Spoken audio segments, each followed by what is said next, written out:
असतं, कोणाला वगळायचंय कोणाला नाही वगळायचं हे एकूण अधिकार सगळा सरकारचा, तो विषय सरकारचा आहे, तो आमचा नाही.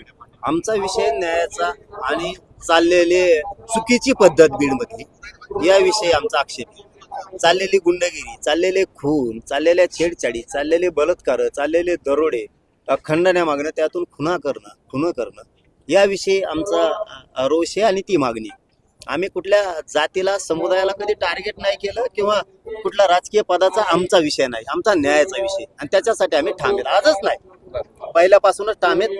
आणि आता आम्हाला गॅरंटी आहे की याच्यातला एकही सुटणार नाही. तसा शब्द मुख्यमंत्र्यांनी कुटुंबाला पण दिलेला आहे, जाहीर मीडियाच्या समोरही दिलेला आहे. खंडणीतले आणि खुनातले आरोपी एकच आहेत असंही त्यांनी सांगितलेलं आहे. यातला सोडला जाणार नाही, जेवढी साखळी असेल तिचा नायनाट केला जाईल हेही सांगितलेलं, म्हणून तर मराठी शांत आहे.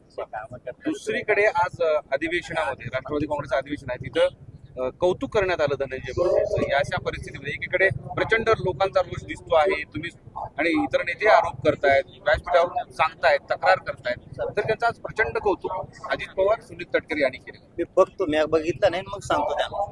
ते असं म्हणाले की धनंजय मुंडे यांची गाडी सुसाट सुरू आहे. मध्यंतरी जे वावटळ उठले होते त्याला पूर्णविराम देण्याचं काम त्यांच्या वक्तृत्वाने आणि भाषणाने पूर्ण झाले. पूर्णविराम मिळत नसतो. खून झालेत, खून. तुमचं राजकारण चुलीत घाला तिकडं. ते नाटकं नाही शिकवायचे. याच्या चार्जशीट मध्ये एकही टोळीतला माणूस खंडणीतला आणि खुनातला सुट्टा कामा नाही. एक बी सगळे 302 आणि मोक्यात आले पाहिजे.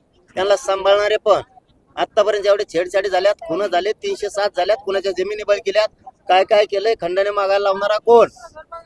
खून करणारापेक्षा आणि खंडणी मागणाऱ्यांपेक्षा संघटित गुन्हेगारी करायला लावणारा हा सगळ्यात मोठा गुन्हेगार आहे, ज्याने एक घडून आणलं.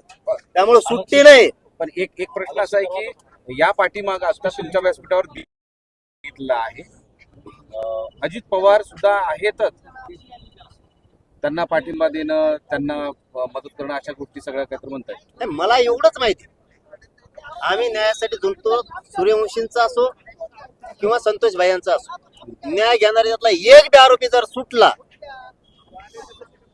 तर राज्य बंद पडलं म्हणून समजायचं.